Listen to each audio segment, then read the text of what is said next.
Amigos e amigas da TVC, nós sempre temos o compromisso de levar até vocês tudo o que acontece na sociedade friburguense. Momentos tristes, momentos alegres, mas nosso grande intuito é informar o povo friburguense.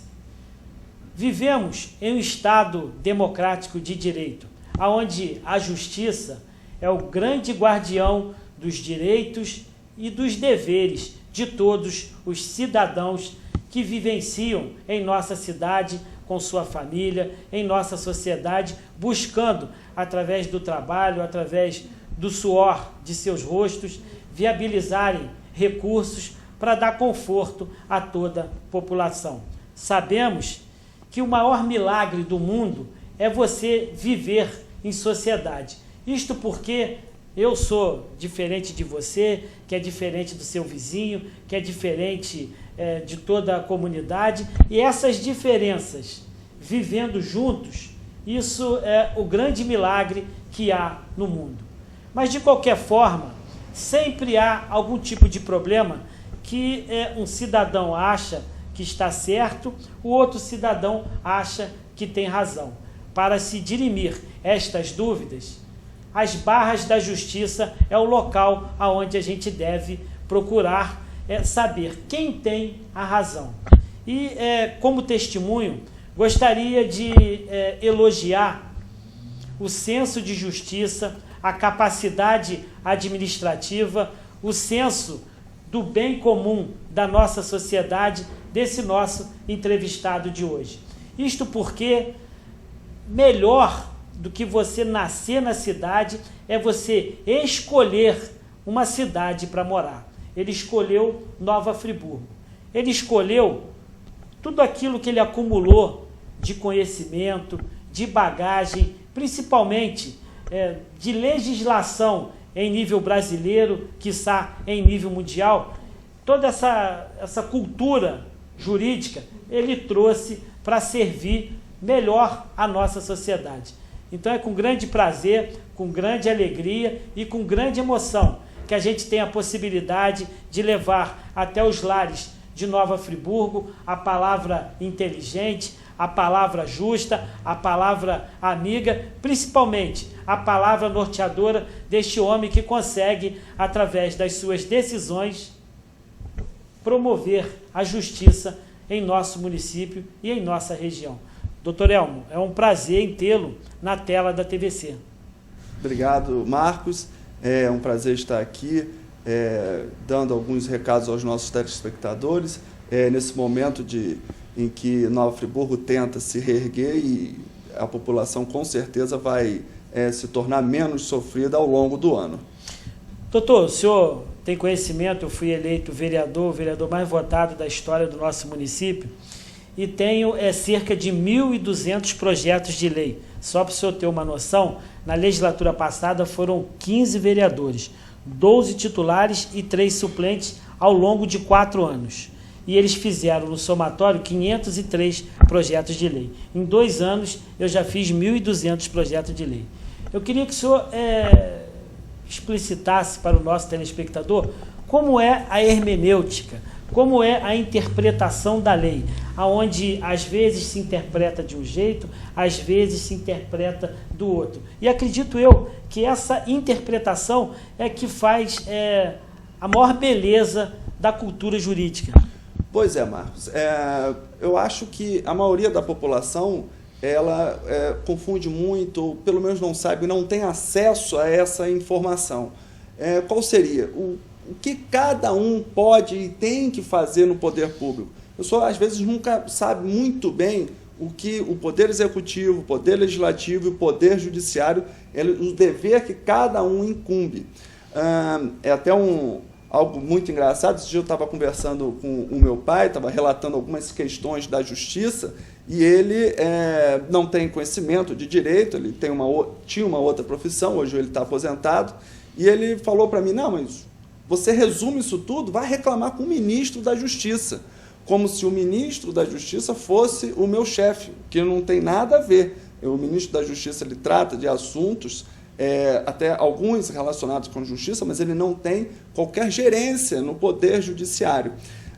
É muito comum também conversar com pessoas e falar o seguinte: mas o juiz não me deu aquela ação, mas ele também fez a lei errado, a lei não estava certa.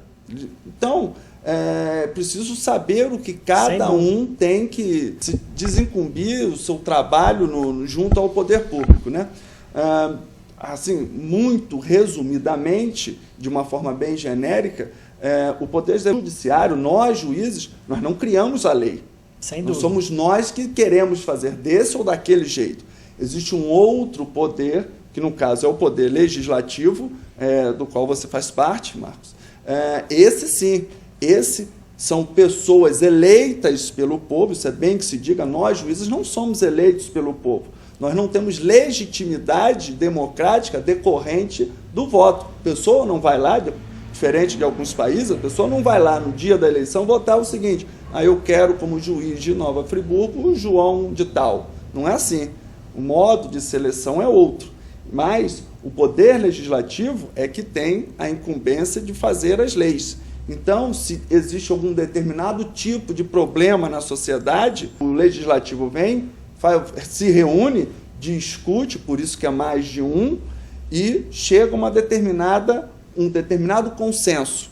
A partir daquele consenso é votado, e se for votado, ele passa a virar uma lei. Aquele conjunto de reuniões, que poderíamos dizer que foi reduzido a um papel, dispostos em artigos para resolver os problemas da sociedade, eles viram a lei. É claro que o processo ele é muito mais complexo do que a gente pode falar aqui em poucos minutos. Mas o poder executivo, por exemplo, também tem interferência na criação das leis.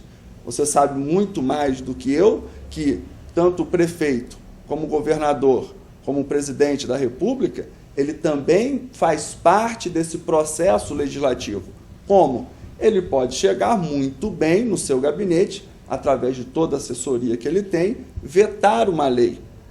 Ele pode entender que, olha só, o legislativo fez algum projeto de lei inconstitucional ou que contraria tal ou qual interesse público, eu vou votar contra isso, como se fosse um voto ali. Ele vai e veta essa lei. Então, as atribuições dos poderes das pessoas investidas nos poderes constituídos é muito mais complexo, mas é preciso que a pessoa saiba exatamente o que cada um deve fazer. Guardando as devidas proporções, o senhor, entre aspas, tem um poder de Deus, ou seja, de decidir sobre o destino das pessoas. Quando é na sua vida que o senhor decidiu, vou ser juiz? Bom, primeira ressalva aí, não que a gente seja Deus, né? A gente faz algo parecido, assim como todo mundo faz algo parecido com Deus, né? A imagem e a semelhança. Sim, todos são. O cobrador de ônibus, ele acha que não está, mas está fazendo também, dentro da sua atribuição, da sua profissão. A nossa profissão já é mais complicada, porque a gente tem que decidir destinos de pessoas, né? Essa vocação que foi despertada em mim foi meio que por acaso. Eu fiz a faculdade de Direito muito que aleatoriamente, porque não era um negócio que estava em mim. Eu, no final do 2º grau, hoje ensino médio, eu fiz um teste vocacional e apareceu lá uma das opções Direito. E eu resolvi fazer, não tinha ninguém na família que mexesse com o ramo do Direito. Pois bem, ingressei na faculdade, na Universidade Federal Fluminense, na UF Niterói, me formei e também muito sem saber o que eu queria. Não tinha um escritório de advocacia por trás para me receber, né? Então eu passei a fazer alguns concursos públicos. Já fazia na faculdade, já tinha sido aprovado em alguns. Na oportunidade ainda, antes de terminar a faculdade, eu já era servidor do Ministério Público Federal, eu trabalhava no Rio de Janeiro, estudava em Niterói e morava em São Gonçalo. A partir dali, eu passei a fazer alguns concursos de nível superior, mas nunca obtinha sucesso. Eu sempre era reprovado.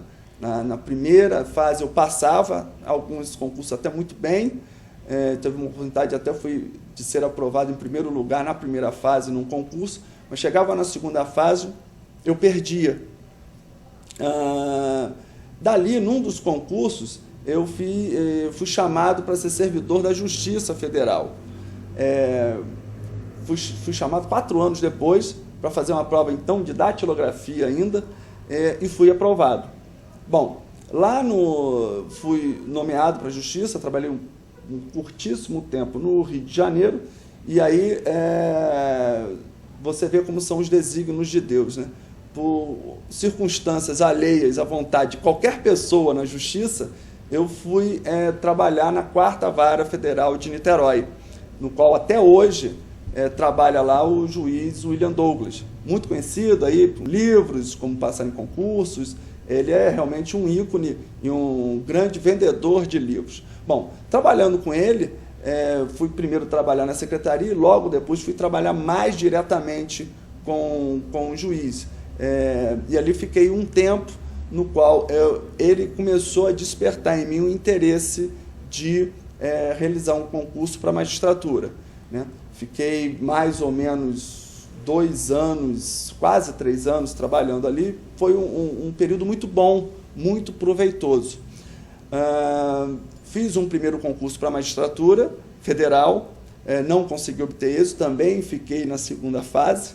E na segunda oportunidade, que foram nos anos de 2000, 2001, eu consegui lograr êxito na aprovação, passar em todas as fases. São fases difíceis, em que tem mais vagas do que candidatos que chegam à final. Então, na época, tinha mais ou menos 63 vagas e só sobraram 33 ao final do concurso. Agora, você me perguntou isso, Marcos, até para o nosso telespectador aí,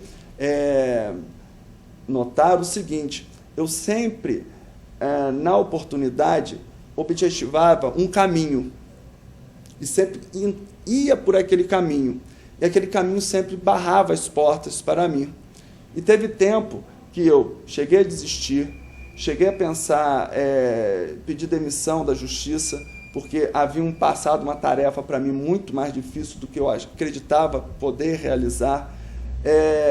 Já dormi no ônibus, tive que pular soltar em outros pontos e pegar um outro para voltar, porque não dava para chegar a pé, uma vez que eu estava cansado de trabalhar e estudar ao mesmo tempo. É importante também que se diga isso, que todo esse meu processo de aprovação na magistratura, eu não fiquei em casa, não é que eu não tivesse trabalho, eu tinha que trabalhar, sair de casa de manhã, trabalhar o dia inteiro, chegar de noite em casa, cansado, estudar até meia-noite, 1h, e no dia seguinte, tudo a mesma coisa, né? Então, as pessoas às vezes reclamam muito que não estão conseguindo algo, né? Isso até fica como exemplo de vida, de que nada na vida você consegue. Quer dizer, alguns conseguem, mas são até a minoria. A grande maioria tem que se esforçar, não tem jeito. Faças por onde que eu te ajudarei. Exatamente. É assim? E nem sempre às vezes, você está caminhando por algum caminho e Deus não quer que você caminhe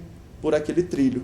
Ele quer que você caminhe por outro. Era o meu caso. Eu sempre tentava outros concursos estranhos à magistratura, Defensoria, Ministério Público, Procuradoria, e nunca conseguia lograr êxito, não conseguia aprovação.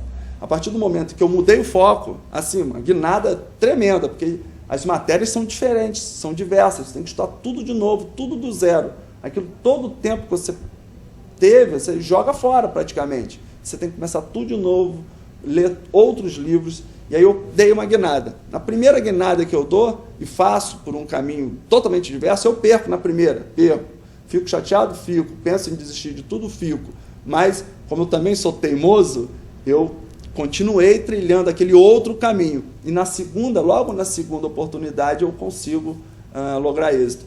Até um recado aí, provavelmente temos muitos concurseiros na cidade, prestando concursos públicos aí. É a maior verdade do mundo o fato da pessoa dizer que o seu lugar naquele cargo já está garantido. Apenas uma questão de esperar a fila andar. É tão somente isso. Se você fizer por onde, estudar tudo direitinho, é uma questão da fila andar. Em um concurso, você vai conseguir ser aprovado. O senhor que fica claro, por vossas palavras, que é um homem de família humilde, um homem lutador que há 10 anos, mais ou menos, vai fazer ou já fez? Já fiz. 10 anos. Já fiz 10 anos na magistratura. 10 anos na magistratura, já viu todo tipo de caso. O senhor já tratou com a parte mais elevada da sociedade, mas também com a escória, com, infelizmente, aquilo que tem de pior em meio da sociedade. Qual o caso mais inusitado que o senhor se lembra que o senhor participou como juiz? Bom, nós temos muitos casos, né? Se fosse contar, teria que fazer uma entrevista só de casos inusitados. Casos e causos. E causos também, né? A Justiça Federal tem essa particularidade que trata realmente... ela é 8 e 80 ao mesmo tempo. Ela não somente trata de pessoas, de casos envolvendo pessoas de alto poder aquisitivo, ou de doenças na administração pública, principalmente em se tratando, por exemplo, de ações de improbidade, de crimes, como também com a parte mais humilde da população. Então, a gente também lida com casos de INSS. Então, muitas das vezes, nós lidamos com trabalhadores rurais, com viúvas cujos maridos morreram, que eram segurados do INSS, que agora não tem mais condições de sobreviver, a não ser com a pensão. Então, a gente é 8 e 80 ao mesmo tempo. A gente trata não só com a camada mais pobre, mas também com a camada mais elevada da sociedade, digamos assim, mais culta da sociedade. Mas eu poderia, assim, de cabeça agora, não foi até com uma parte não, né? Foi com um advogado, num determinado caso, até muito extenso, com vários réus, e as audiências sempre eram muito demoradas. Elas começavam ou de manhã ou à tarde e só encerravam de madrugada. Pois. Né? Então, muitas das vezes a gente terminava 1h30 da manhã, 3h30 da manhã, já teve oportunidade de a gente varar à noite. E nessa sequência de audiências que varavam à madrugada, na segunda audiência, que varou a madrugada, na hora de eu fechar a audiência para que todos assinassem, os advogados, as partes, eu também assinasse, um advogado levantou e pediu uma licença. Excelência, pela ordem, não dá para colocar aí no computador o horário em que se encerrou a audiência? Eu estranhei. Eu falei, mas calma aí, são 2h30, acho que eram 3h30 da manhã nesse dia. Mas são 3h30 da manhã, doutor, para que não tem necessidade da gente colocar? Ele falou, não, é porque na audiência passada, que também encerrou mais ou menos 1h30 da manhã, eu tive problemas de chegar em casa. A minha mulher não acreditou que eu estava em uma audiência com o juiz e com outros advogados. Ela pensou que eu estava em outros lugares. Então, gostaria de que Vossa Excelência colocasse um horário de encerramento que, pelo menos com esse papel, eu talvez entre em casa. Eu achei até engraçado na ocasião e entendi que era até justificável, não custava nada salvar o casamento dele. Pelo menos salvou em partes, porque ele participou, acho que 3 ou 4 audiências e saiu do caso. Eu não sei se ele saiu porque a mulher obrigou ele a sair ou se eles se separaram e ele não quis mais pegar o caso. Mas que foi interessante, foi inusitado isso. Não foi só apenas essa audiência, nas outras audiências também eu tive que colocar o horário de encerramento. Aí agora, futuramente, quando acontece, o senhor já até pode perguntar ao advogado. Vai ter problema no casamento? É verdade. Se tiver, eu coloco a hora. É verdade, mas é muito difícil, Marcos, uma audiência encerrar de madrugada, né? É porque, nesse caso específico, eu entendi que era melhor a gente realizar toda a audiência para que não houvesse uma quebra de raciocínio na audiência, né? Mas é muito difícil socorrer. Doutor, eu encontrei com o senhor algumas vezes pelas ruas, nesse momento tão difícil da sociedade friburguense, que foram essas chuvas torrenciais que assolaram o nosso município. O senhor não se furtou em nenhum momento em estar próximo do povo, em ouvir a população, em ver em loco tudo o que aconteceu em nossa sociedade. Várias são as pessoas que tiveram as suas casas levadas pelo rio ou foram soterradas e que perderam seus endereços. E várias destas pessoas têm demandas com o senhor aqui no Juizado Especial, na Justiça Federal. Eu gostaria que o senhor, nesse momento, aquele telespectador que está sintonizado na nossa TVC, Canal 6, que o senhor possa explicitar. Aquela pessoa que está sem endereço e guardando as devidas proporções, se isso cabe também para as esferas em nível estadual e outros litígios que possam haver. Aquela pessoa que perdeu seu endereço, como age na justiça e como é que fica a justiça se não conseguir notificar essa pessoa? Como é que está essa questão? Pois é, Marcos. Isso também é algo muito complicado de se resolver.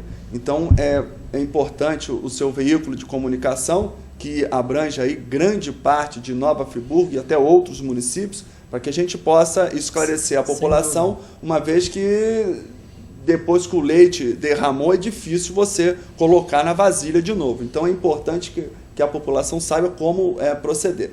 Bom, a gente está com uma certa dificuldade em alguns casos, não com a maioria, graças a Deus, mas em alguns casos aqui no nosso juizado. Qual é o problema? Muitas das pessoas tiveram as casas derrubadas pela enchente, alguns imóveis estão em área de risco, outros estão até atemorizados de ficar em Nova Friburgo, se mudaram e tal, e às vezes a pessoa já tem uma ação aqui no juizado. É importante que se diga que esse recado, Marcos, é para a pessoa que já tem a ação judicial. Então, por exemplo, se eu já entrei com uma ação no juizado aqui na Justiça Federal... Ações tais como? Só para ilustrar. Pois é, vamos supor um exemplo. Toda ação de INSS, ajuizada aqui em Nova Friburgo, pensão por morte, auxílio-doença, aposentadoria por invalidez, salário maternidade, que não tem muito, mas em alguns casos existe, aposentadoria por tempo de serviço, aposentadoria especial, tudo que envolve INSS... quase sempre cai aqui Juizado Especial. No Juizado Especial Federal ou na vara, mas a maioria é aqui. Outra, Caixa Econômica Federal, levantamento de FGTS, que graças a Deus muita coisa foi resolvida agora, mas ainda existem alguns problemas. Qualquer problema de Caixa Econômica Federal, FGTS, empréstimo que você pegou na Caixa antes da enchente e agora está tendo dificuldades, ou eventualmente que já tem entrado com uma ação antes, saque indevido em Caixa Econômica, cheque devolvido, envio de nome para o SPC Serasa, mas é preciso que diga, só efetivado pela Caixa Econômica. Os demais bancos não. Banco Brasil, Itaú, Real, Santander, qualquer outro não. Somente Caixa Econômica. Então, tudo isso, Caixa Econômica e INSS, as ações são ajuizadas aqui na Justiça Federal. O Banco do Brasil não, porque ele tem a forma como ela foi constituída não permite que sejam ajuizadas ações aqui, né? Então a Constituição ela é bem clara, embora seja o capital majoritário do acionário da União, as ações são resolvidas no Estado. Porque se trata de uma sociedade de economia mista. Então essas sociedades de economia mista estatais, federais, não é a nossa competência, tudo na Justiça Estadual. Mas aí perdeu seu endereço. Sim, mas aí perdeu o endereço. Vamos supor que ela não more mais. A gente está tendo dificuldade. Primeiro, às vezes tem uma audiência para ser realizada. O oficial de justiça tem que ir na casa dela para intimar da data da audiência. Não está encontrando. Não encontra. Não encontra, porque o imóvel está interditado, não tem ela vizinho, se mudou, não tem ninguém para falar. Não sabe para onde foi. Por exemplo, sentença. Às vezes até uma sentença favorável para ela. O oficial de justiça vai lá, não encontra. Nem o endereço, às vezes. Às vezes o endereço às vezes nem existe mais, não tem casa. Eu já até estava conversando contigo um pouco antes. Eu estou com uma audiência amanhã para intimar uma pessoa em Rio Grandina. O oficial de justiça foi lá, não conseguiu localizar a pessoa, não conseguiu. Então, o que é importante que a pessoa saiba nesse momento? Tem solução, mas claro, uma resolução até muito simples. As pessoas até reclamam que está muito difícil. Não, a resolução é muito simplória. O que ela tem que fazer? Se eu me mudei, independente se é por causa da enchente ou não. Pode até ter se mudado porque achou que um outro bairro para morar é melhor. Pode ter ocorrido até isso antes da enchente. Então, o que ela tem que fazer? Se tenha ou não advogado. Se tiver advogado, comunica a ele também. Porque eu estou conversando com alguns advogados, até os advogados estão com dificuldade de contactar com alguns clientes. Então, o que ela tem que fazer? Ela tem que comparecer aqui no prédio da Justiça Federal, que fica aqui do lado da AGA, no início da estrada para Amparo, vem ao balcão do Juizado Especial Federal, fala com o servidor, que já está treinado para isso, e fala, ó, eu agora estou morando na rua tal, bairro tal. Aí no próprio... No momento ali, o funcionário vai abrir no sistema, vai abrir o processo e vai mudar na hora ali o endereço da pessoa. Não precisa ela colocar no papel, não precisa trazer documento, não precisa trazer nada. Basta apenas falar o nome do processo ou o número do processo, o funcionário já vai e altera o endereço. Por que isso é importante? Assim que a gente acessar o processo, a gente vai ver, opa, o endereço agora do senhor João agora é tal rua. E aí vai ser muito mais fácil buscar a pessoa. Agora, Marcos, eu queria complementar o seguinte, pode ser que a pessoa esteja, o telespectador que esteja nessa condição, que já tem ação, tenha mudado de domicílio e não tenha comunicado aqui a gente, pode estar se perguntando assim, mas olha só, eu realmente me mudei, não estou morando lá por qualquer motivo, mas eu estou na casa de parente, eu estou no abrigo, eu estou em imóvel alugado, mas não sei se eu vou ficar mês que vem. Não tem problema nenhum.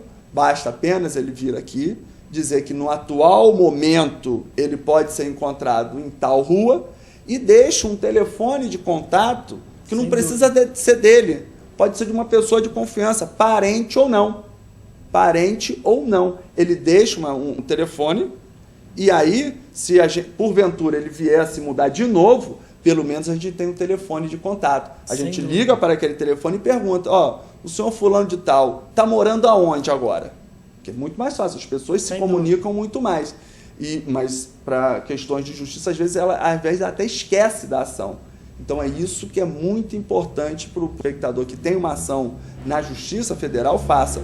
Isso pensar que seja somente para a Justiça Federal, não para a Justiça Estadual também. Se você tem uma ação lá na Justiça do Estado, no Juizado Especial, e tenha se mudado, é importante que você vá lá e comunique a mudança de endereço, porque eventualmente pode ser que o oficial ou outra pessoa não te encontre, e às vezes a sentença é até favorável. Às vezes, esses dias eu estava fazendo uma aposentadoria e era favorável à pessoa, e a pessoa tinha se mudado, sorte que ela comunicou aqui a nossa secretaria. Imagina se ele ganha ação e na hora de vai comunicar não encontra. O processo dela vai ficar parado. Vai ficar parado. A audiência, que a gente está com uma audiência, uma pauta complicada. Já está marcado o dia da audiência. Não encontra. Eu tenho que marcar lá para frente. Olha o tempo que ela pode perder por uma medida tão simples. Uma medida tão simples. Basta apenas vir ao juizado e comunicar ao servidor, que ele faz na hora. O senhor, eu estou bem aqui próximo da Escola de Magistratura, onde eu tive a oportunidade também de fazer uma entrevista na época, já não está mais entre nós, doutor Ronaldo Leite Pedrosa, que também tinha essa preocupação que o senhor tem, no sentido de informar a população para que se possa corrigir determinadas atitudes que, conforme o senhor mesmo deixou claro, são fáceis de serem corrigidas a partir do momento que o próprio cidadão se apresenta na justiça e que possa ali explicitar e deixar claro o seu novo endereço. Agora, contrário senso, aquele cidadão que acha que de repente vai ser prejudicado no sentido da ação e não queira aparecer, e alguém saiba desse tipo de paradeiro, como é que faz? Existe alguma forma de se informar a própria justiça com relação a essa atitude? Você está perguntando se outra pessoa pode informar o domicílio, mas ela não quer vir por quê? Não, às vezes, por exemplo, alguém é processado e acha que vai ser punido em função do processo. Uma forma de se esconder da justiça, de se omitir. Bom, Contrário senso. Aí eu já entendi. Nesse caso, você está perguntando se uma eventual ação penal. Isso. Isso já é um outro. Aí funciona um outro sistema. O juizado especial do senhor é só civil ou é civil Ele penal? é civil e penal também, mas o penal é só para como se fosse o juizado especial criminal aqui do Estado. São os mesmos as penas, se até o crime é penado até 2 anos, também é processado no juizado especial. É claro que o nosso âmbito aí é muito restrito. Então, ameaça, a gente tem muito aqui de ameaça. Mas ameaça, por exemplo, a servidor. Isso, exatamente. Tem sido muito comum, e até bom você ter lembrado disso, Marcos, para até alertar a população. Nesse momento que os ânimos estão muito exaltados, é preciso que a pessoa tenha a cabeça no lugar. A gente tem recebido alguns comunicados aqui do INSS, e é exclusivamente do INSS, a pessoa vai lá, é consultado pelo médico e, eventualmente, acha que não vai conseguir obter o auxílio-doença ou aposentadoria por invalidez. E aí começa a dizer que vai matar o médico, vai passar com o carro por cima do médico, etc, etc. Isso, talvez a pessoa não saiba, mas configura um crime de ameaça.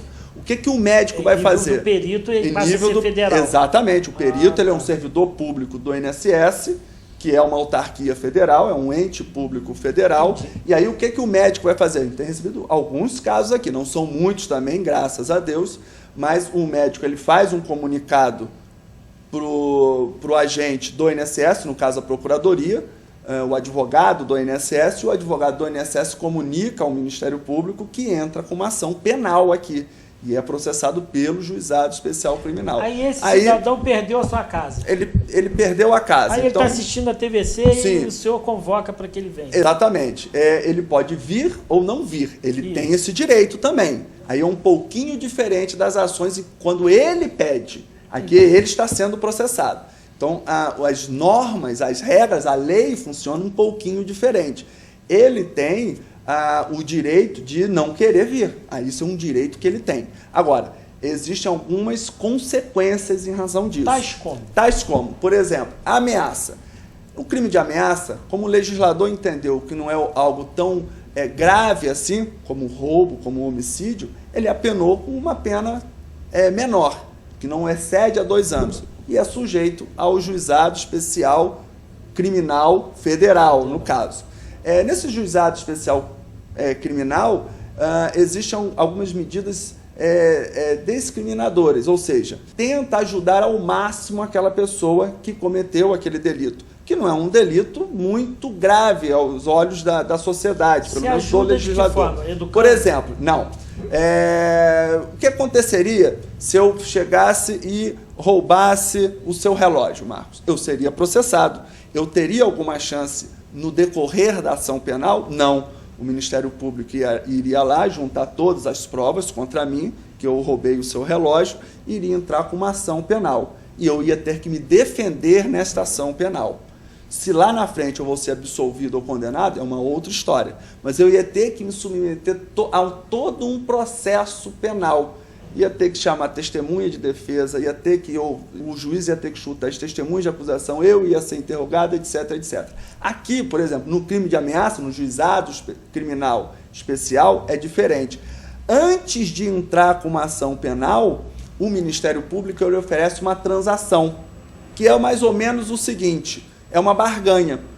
O Ministério Público diz o seguinte, eu não vou entrar com ação penal, mas, por outro lado, eu quero que você preste um serviço à comunidade ou pague uma determinada quantia, uma instituição de caridade. Então, o agente que cometeu o crime, ele troca essa ação penal por uma outra... Pela dor do bolso. Pela dor do bolso, ou pela prestação de serviço social, pela ação, pelo tempo. Né? Então, você tem uma maleabilidade no Juizado Especial Criminal. Então, o que a lei chega e diz o seguinte, olha só, eu vou dar uma oportunidade para você. Se você achar que suporta essa ação penal e que no final você vai ser absolvido, pois bem, é só você não aceitar. Mas se você não quer se submeter à ação penal, você pode aceitar essa transação penal. Né? E isso não fica anotado na ficha de antecedentes criminais. É bom que se diga isso. Não fica anotado lá. certo? Agora o cidadão está ali, conhece alguém que de repente teve esse tipo de atitude de se furtar em se apresentar na justiça. Sim. Pode contribuir de alguma Pode, forma? informando aos órgãos competentes, não precisa se identificar, é evidente. A denúncia, apesar de a Constituição vedar o anonimato, é permitida essa denúncia desde que baseado em provas concretas e verossímeis, para que a autoridade policial, o juiz ou o Ministério Público possa investigar e chegar ao paradeiro daquele cidadão. Mas fica claro que você que sintoniza a TVC Canal 6, a gente tem o objetivo de trabalhar em função daquilo que o Dr. Elmo é o paladino da nossa sociedade, que é a questão da justiça. Então você que tem algum tipo de demanda na Justiça Federal, conforme ele próprio sugeriu, na Justiça Estadual, e que teve problema em sua residência, que procure a Justiça Estadual, se assim o for, o processo, e a Justiça Federal, se assim o for, o processo, para que possa dar mais dados com relação à sua residência, ao seu paradeiro. Agora, uma outra consulta para o senhor. Súmula vinculante, o que o senhor acha dessa questão? A súmula vinculante ela é interessante, ela uniformiza entendimentos no próprio judiciário, mas eu tenho visto que a súmula, talvez por ser algo novo e que só pode ser usado pelo Supremo Tribunal Federal, lá em Brasília, ele próprio não incorporou. Por que só com eles? É porque a própria Constituição assim determinou. Mas ele não vem para baixo? Ele é de cima para baixo, vincula todo o judiciário. Toda né? aquela demanda que tiver, com aquele objetivo, que já tiver uma decisão, você já sabe o resultado. Já sabe o resultado. Então isso vai evitar muitos processos. Sim, evidente. Porque já sabe qual é a decisão. Sim, já sabe. Agora, o próprio Supremo não tem sido muito rígido com relação a isso. Mas então isso nós não temos tira, algumas. Assim, o discernimento do juiz. Sim, de é uma crítica que se faz. É uma crítica que se faz à súmula vinculante. Mas isso é facilmente rebatido com o seguinte argumento. Olha só, quase sempre é uma demanda que se repete muito. Quase sempre. Não é algo isolado, não é um caso apenas específico que o Supremo vai decidir dessa forma. Não. São casos repetitivos que o Supremo pega, são vários, inúmeros, e ele decide, olha, nesse caso concreto vai ter que ser julgado dessa forma. Por que ele faz disso e por que não existe esse ferimento de independência? Se são inúmeros processos idênticos, se a pessoa sempre irá recorrer, e quase sempre essas súmulas vinculantes tratam de matérias ligadas ao poder público, ou seja, que o procurador do INSS tem acesso, que o procurador da Fazenda tem acesso, que o procurador do Estado tem acesso, ele irá recorrer até a última instância. Ele sempre irá recorrer. Isso até a última instância. Então, o Supremo chega e diz o seguinte, olha só, vamos parar com isso. Não precisa vir todos esses processos idênticos para que eu julgue. Eu faço essa súmula vinculante e os juízos vão ter que adotar, ainda que entendam de forma diferente. Eu tenho alguns posicionamentos de súmula contrários. Eu entendo de uma forma e a súmula dispõe de outra. Eu coloco na minha decisão, olha só, eu entendo dessa forma, mas vou seguir a súmula para evitar uniformizar entendimentos, racionalizar essa súmula, muitas vezes se esquece. Um precedente. Como assim? Dentro da própria decisão, porque a própria pessoa que buscou essa demanda, quando ele vê que o entendimento do senhor é parecido com o dele, e a súmula diz uma outra coisa, no recurso ele já pode se utilizar da sua argumentação para que possa ajudar. Ele pode até ajudar, mas vai ser difícil ele firmar um entendimento contrário à súmula. Para cima. Para cima. Porque a súmula vinculante é até mais complicado, porque ele já vincula realmente. Então eu já posso... Mas mesmo assim tem um cidadão que, sabendo da súmula, o advogado ainda faz a juização ainda. Sim, temos casos, sim, mesmo até hoje. Mesmo sabendo. E o que motiva a pessoa a fazer isso? São vários motivos. Aí eu não posso manifestar contra a pessoa, né? Veja só, a gente conversa com muitos advogados e vai pegando as informações. Então, muitas das vezes, o próprio advogado, a gente vê isso muito no primeiro atendimento, muitas das vezes o advogado não quer entrar com a ação, ele já fala para a parte, olha só, meu senhor, minha senhora, não adianta entrar, a justiça já decidiu dessa forma, mas não, a pessoa vai, bate o pé e quer que ajuize a ação. E tem um advogado também que quer... E tem um advogado, por outro lado, existem alguns advogados, aí, graças a Deus, é a minoria da minoria, que sabendo que aquilo, exatamente, que aquilo já não vai ter sucesso nenhum, mas ele faz a propaganda dele, pega um dinheiro ali, 10, 15, 20 reais, até, às vezes até uma quantia pequena, 50, 100 reais, ajuiza a ação e chega no final, não conseguimos. Isso, infelizmente, acontece. Acontece. Mas, graças a Deus, é a minoria da minoria. Doutor Elmo, aquele cidadão que se sente aviltado em seu direito, aquele cidadão que tem o sentimento que se ele ajuizar uma ação, se ele entrar na justiça, ele vai ter seu direito resguardado. Ou seja, o primeiro atendimento. Aquele homem, aquela mulher que quer procurar a justiça para esse primeiro atendimento, de que forma se age? Pois é, Marcos, os serviços aqui foram muito prejudicados por conta da calamidade. Teve barreira aqui próxima na Justiça, o prédio da Justiça até ficou um tempo interditado. Nesse tempo eu não estava aqui, eu estava ainda em Itaperuna. O prédio atende bem. O prédio até atende bem, né? A Defensoria Pública da União estava atendendo aqui no prédio da Justiça Estadual, mas hoje a Defensoria Pública da União não está mais aqui na cidade. Eles só têm autorização para funcionar nas capitais do estado. Excepcionalmente, eles estavam aqui em Friburgo temporariamente. Só um parênteses. Sim. É para o telespectador mais humilde entender.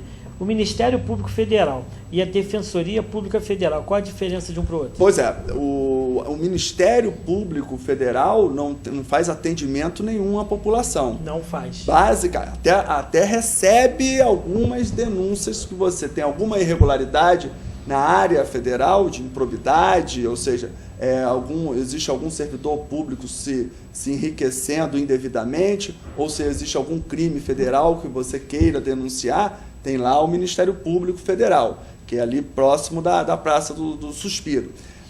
Fraude ao INSS. Fraude ao INSS, tudo isso é ele lá que trata. Dinheiro falsificado. Dinheiro falsificado também. Esses crimes, você vai ter que se dirigir lá para comunicar ao Ministério Público Federal. É ele que tem, de acordo com a Constituição, a incumbência de promover a ação penal. Então, além de outras atribuições constitucionais, a principal é essa. Agora, pode ser que a pessoa esteja com algum problema no INSS. Por exemplo, eu tentei lá uma pensão por morte e não consegui. O INSS não me concedeu. Então, eu não vou conseguir. Eu achei que eu estou errado. Eu achei que o INSS... meu direito, que o INSS está errado. Para onde que eu me dirijo? Existem vários lugares.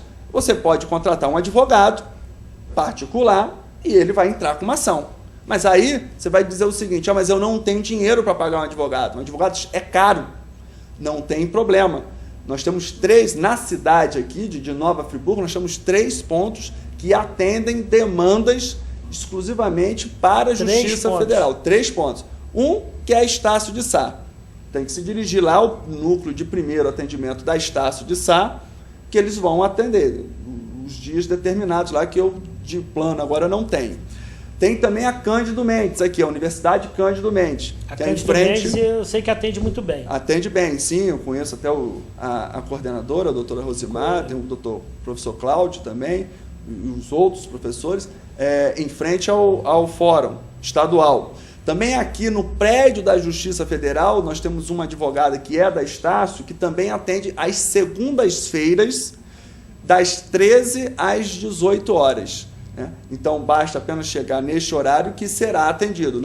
É importante que não tem fila. Eu até perguntei com a doutora essa semana, ela falou, não tem fila, o serviço estava interrompido. Ela é voluntária só para... Ela é uma funcionária contratada pela Estácio de Sá. Foi feito um convênio entre a Justiça e a Estácio de Sá, e ela, a doutora Isabela, ela está prestando o primeiro atendimento aqui no prédio da Justiça Federal. Mas ela ajuiza a ação? Ela, se for o caso, ela ajuiza a ação. É bom que se diga que não é porque eu cheguei aqui, eu quero entrar com a ação. é um serviço de consultoria. Né? Exatamente, tem que ser um serviço de consultoria, vai ser estudado, vai ter que se coletar as provas todas, e se ela entender que é possível ajuizar a ação, ela vai ajuizar a ação. Isso tudo, Marcos, todos esses 3 atendimentos, também é importante que se diga, a pessoa não irá pagar absolutamente nada. Agora, não pode ser uma pessoa que tenha posses, que pode contratar um advogado, que se pode valer desses serviços. Existem pessoas ainda na nossa cidade, é verdade, eu já conversei com alguns. Exatamente, ele acha que tem que ser atendido, não é isso. Os 3 setores, tanto a Estácio, como a Cândido, como a que presta serviço, ele atende ao povo. E é feito um estudo por trás, se eles suspeitarem que a pessoa tem condições de pagar um advogado, eles não vão atender. É bom que se diga isso. Agora, a grande parcela da população que não tem condições de pagar um advogado pode ser atendido. A lei do Gerson quer levar vantagem. Quer levar vantagem. Agora, esses 3 polos, esses 3 pontos, também, no caso, para a Justiça Federal, somente INSS e Caixa Econômica. Esses outros pontos também prestam auxílio à Justiça Estadual. Mas, como a gente está falando da Justiça Federal, Marcos, na cidade de Nova Friburgo hoje, tanto a Estácio como a Cândido, como aqui mesmo no prédio, estão fazendo esse serviço, uma vez que a Defensoria Pública não está mais na nossa cidade. Apenas um aviso, Marcos, que pode ter um telespectador nessa situação, ele pode indagar o seguinte, mas, Marcos, eu fui atendido pela Defensoria Pública da União e ela entrou com uma ação em meu nome e ela foi embora agora? Ela vai me deixar sozinha? Não. Todas as ações ajuizadas pela Defensoria Pública da União estão tendo seu curso plenamente desenvolvido, a ação está correndo, se for necessário marcar audiência, vai ser marcado, e se for necessário um advogado, nós da Justiça vamos nomear um advogado para a pessoa, para assistir. Que também a pessoa pode ficar tranquila, esses que foram atendidos pela Defensoria Pública da União, que se for nomeado um advogado, não será cobrado nada. E, óbvio, vai agir de maneira competente para poder defender os direitos. A gente tem um corpo aqui de advogados selecionados, que são de confiança nossa, do juizado, e não tivemos problema de nenhuma ordem até hoje. Doutor, infelizmente, a gente está chegando ao final do nosso programa. Eu gostaria que o senhor se utilizasse desses últimos minutos de 2 formas. Reiterando a questão do primeiro atendimento e a questão do endereço. E, por finalização, o senhor deixar umas palavras de esperança, de otimismo, o senhor que tem uma energia tão boa, todas as pessoas que têm a oportunidade de vivenciar alguns momentos ao seu lado, você pode ter a certeza, vocês saem carregados de otimismo, de esperança, principalmente da maneira contagiosa com que o Dr. Elmo consegue tratar a todos que têm a oportunidade de se aproximar dele. Então, a tela da TVC é do senhor, fica à vontade, o senhor quem manda. Bom, então vamos lá. Primeira parte, então. As pessoas que já têm ação no juizado e que tiveram que se mudar de sua residência por qualquer motivo. O que ela tem que fazer? Se dirigir o mais rápido possível ao prédio da Justiça Federal, que fica do lado da AGA, no início da estrada para Amparo, no horário de 12 às 17 horas, e aí só perguntar ao vigilante, subir as escadas, o servidor já vai atender, ele já sabe, já está treinado, só mencionar o nome da rua, o bairro em que está morando, ainda que provisoriamente, ainda que esteja em abrigo, deixar um telefone de contato de uma pessoa de confiança que o servidor, na hora, irá promover a mudança do cadastro no processo na hora. Não vai ter problema nenhum. Essa questão é do endereço. Isso é questão de endereço. Perdeu a casa, teve problema, vem para a Justiça aqui para poder comunicar e ser notificado. Ser notificado. Outra coisa, Marcos, as pessoas estão me perguntando na rua, infelizmente, gostaria até de ajudar, mas a Justiça Federal não está vendo aluguel social, não está resolvendo essa questão de aluguel social, não está resolvendo questão de cesta básica, não está resolvendo questão de indenização de imóvel que foi afetado, não está resolvendo questões de encosta. Infelizmente. Por quê? Não porque eu quero, mas é porque eu tenho umas atribuições que são previstas na Constituição que, infelizmente, não alcançam esses problemas, que são das pessoas mais necessitadas no presente momento. Mas, com relação às outras que a gente já conversou, INSS, Caixa Econômica, servidor público da União também, essas não, essas são resolvidas aqui na Justiça. Então, basta apenas ela se dirigir aqui, ainda que provisoriamente, ainda que ela não tenha um lugar fixo definitivo. É bom que se diga isso, e só para quem tem a ação. Agora vamos para a segunda parte. Primeiro atendimento. O primeiro atendimento. Eu tenho algum problema com a Caixa Econômica, eu tenho algum problema com o INSS, eu tenho algum problema com Correios também. Se a pessoa tiver algum problema com Correios e não conseguiu resolver, basta apenas elas tomar as seguintes providências. Número 1, contratar um advogado particular. Existem muitos na cidade, alguns muito bons. Segundo, eu não tenho recursos para pagar um advogado e preciso entrar com uma ação contra a INSS, Caixa Econômica, Correios ou com a União. Outra coisa, anulação de imposto de renda também. Essas já são pessoas com maiores esclarecimentos, mas com um problema com o fisco federal também, a Justiça Federal que resolve. Eu tenho 3 lugares. A Estácio de Sá, que fica lá nas Browns, a Cândido Mendes, que fica em frente ao Fórum, e também às segundas-feiras, das 13 às 18 horas, com a doutora Isabela, aqui no térreo da Justiça Federal. É uma sala que fica do lado da Caixa Econômica até. Basta apenas perguntar ao vigilante, que ele também já está instruído a encaminhar a pessoa à doutora Isabela. Gente, no momento, não estamos com filas. Então, se ela chegar num horário, não precisa chegar de madrugada para ser atendido. Basta apenas chegar a partir da 1h da tarde que ela vai ser atendida. E agora aquelas palavras... E as palavras. Eu não sou uma boa pessoa para falar nesse sentido. Mas eu queria comentar o seguinte. Fala muito, talvez você também seja vítima disso, se tem o costume de falar muito dos funcionários públicos, dos políticos, de nós, juízes, né? Eu queria deixar uma informação até para o pessoal, não vou falar a história toda porque seria muito grande.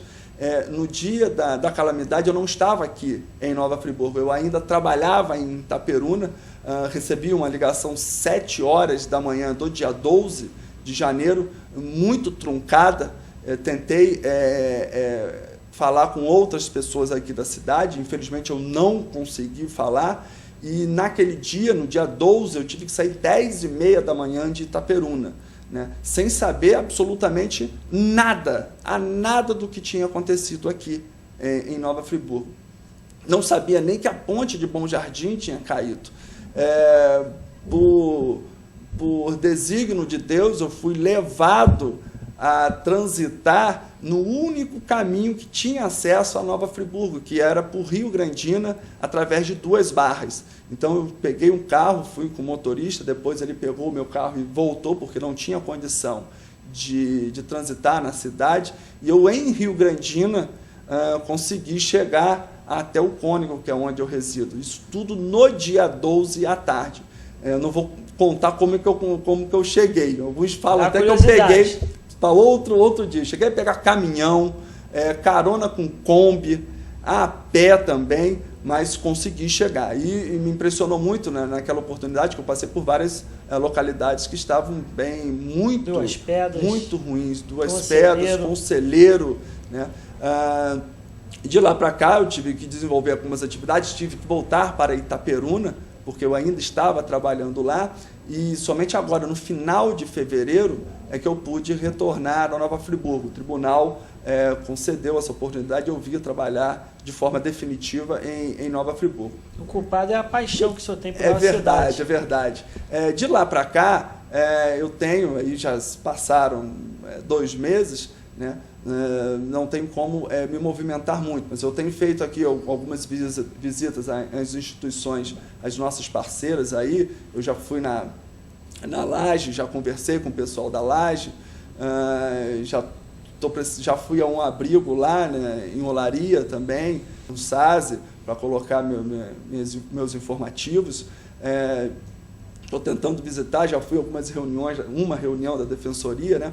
Então, às vezes a pessoa está em casa, o trabalhador, e às vezes eles falam assim, não estão olhando para a gente. Não, dentro da minha exposição, eu não posso responder só por mim, não posso responder para os demais servidores e outros agentes públicos. Mas eu tenho tentado, na maior parte das vezes, ajudar aí esses problemas, levar informações às pessoas, porque as pessoas são muito carentes, Marcos. Você sabe muito bem e muito mais do que eu. As pessoas são muito carentes de informação. E se a gente não promover essa informação às pessoas, né, como é que elas vão ficar assistidas, né? Então, é preciso alertar a população que dificuldades existem, não tem problema, isso não é mistério nenhum, né?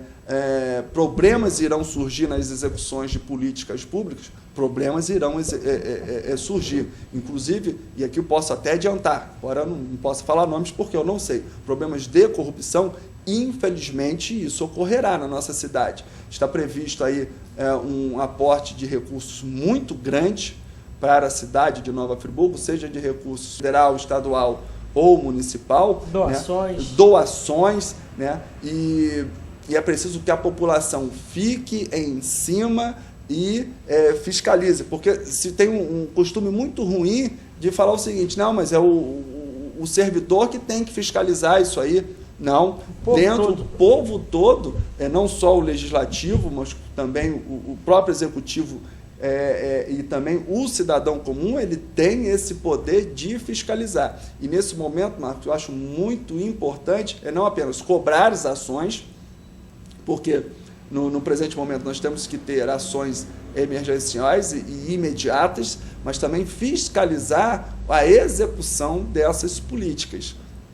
Uma vez que com esse dinheiro de 100 eu posso fazer muito, ao mesmo passo eu tenho esses 100 e posso fazer pouco e gastar do mesmo jeito. A má execução e o desvio de dinheiro e o povo ficar sem nada. Tem um 100 com S e outro com C. Exatamente.